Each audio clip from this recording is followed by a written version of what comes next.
Mga kauni, for today's vlog nga guys, ang ituturo ko naman sa inyo is paano i-turn on yung star icon natin sa Facebook.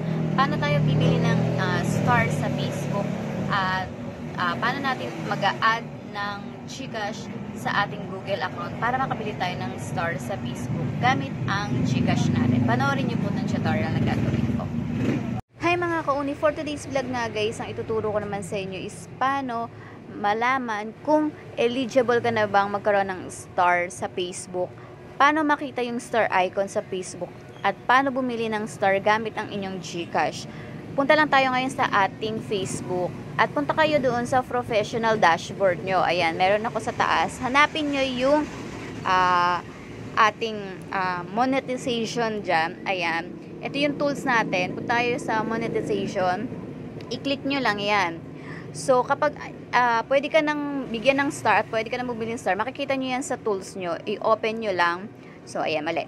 I-open nyo lang yung star. Ibig sabihin, guys, may star ka na at ito-turn on nyo na lang yan or isi-set up nyo na lang gamit ang inyong account na gagamitin para makash out nyo yan or kunyari yung PayPal nyo. After naman yan, gusto nyo malaman about star, i-click nyo lang tong tips and resources about star. I-click nyo lang yan at mapupunta kayo dito sa about star on Facebook.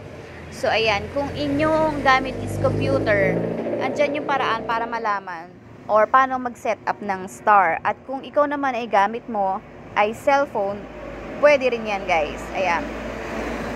So, yan, computer, ibasahin nyo na lang yung mga nakalagay dyan na detalye. At, ayan. So, pwede rin yan sa inyong phone, sa mobile phone. Ganyan lang din po. Basahin nyo lang din. Ayan. So, kung okay ka na dyan, ituturo ko naman sa inyo kung paano bumili ng star at paano malaman kung saan makikita yung star icon nyo. So, magbabak tayo ngayon dyan kapag na-set up nyo na at naayos nyo na yung payment dito. So, kasi yung iba, sinasabi nila hindi sila makabili ng star kasi guys, baka hindi naka-add payment kayo sa Google. Or depende yan guys kung naka-turn on yon. So, ganyan lang naman yung gagawin nyo. Automatic naman yung binibigay ni Facebook yung star na yan kapag na-reach nyo na yung 1,000 followers nyo. So, back na tayo ngayon guys. Punta naman tayo sa ating video. Sa video natin makikita dun yung star icon na sinasabi ko sa inyo. For example, ganito. Ayan, punta tayo sa reels ko. Punta tayo ng isa. Ayan guys. Makikita nyo dyan, may nakalagay na star. Show your support, i-click nyo lang yan. Ganyan kung magbibigay ka ng star sa inyong mga followers. So, meron ako ditong 3 star So, lalagyan ko tong akin. Mag-choose ka lang dyan kung ilang star yung ibibigay mo. I-click mo lang yan. At diretso na yan dyan sa video ng supporter mo. For example, ito guys. Meron akong 1 star dito. I-click ko lang yan at mapupunta na yan sa video ko. So, ganyan guys. So, kung makikita nyo naman dito, kapag binopen nyo yung message dyan, yung mga comment, ayan. At kapag tinap mo yung comment dyan sa ilalim, lalabas yung star icon nyo. Ayan, guys. Diba may star icon sa ilalim? I-click mo lang yan. Kung gusto mong bumili ng star sa Facebook, gamit yung GCash nyo. Makikita nyo sa gilid, may 2 star ako. Iyan ang i-click nyo, guys, para lumabas yung mga star na bibili nyo. Ayan, yung 18 star is katumbas niyan is 19 pesos. Yung 55, 57. Yung 85, 86. Yung 174, 170. Yung 350, 345. At yung 590, 575. At yung 1 na star is 150. So, kapag namili ka na dyan, i-click mo na. For example, ito yung 18 star. Ayan. Magaganyan yan. Adding star to your balance. So, syempre, kailangan may balance yung GCash nyo.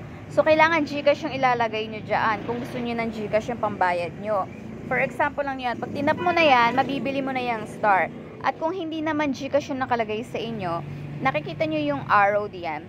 Pwede kayong mag-add payment. Ayan. Payment method sa GCash gamit yung Google nyo. So, ayan, pwede kang mag-add dyan. I-click mo na lang yan, guys. At ikaw na yung maglalagay kung ano yung mga hinihingi doon sa add payment na gusto nyong ilagay. For example, yung GCash. So, yung number ng GCash nyo ang ilalagay nyo. So, ganyan lang po.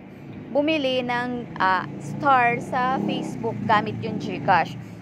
So, kailangan naka-add payment kayo sa Google nyo. Ayan, nakalagay dito. Add payment method to your Google account.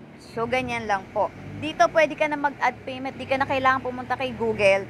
Diyan ka na lang mag-add payment ng gusto mo. Or, i-click mo lang yung add PayPal, add Paymaya, add GCash, at direct na yan, guys, na magkakaroon ka na ng account sa inyong Google. So, ganun lang po kasimple bumili ng star sa Facebook. Kaya kung yung mga nahihirapan, panoorin nyo po itong tutorial ko para masundan nyo. Thank you for watching!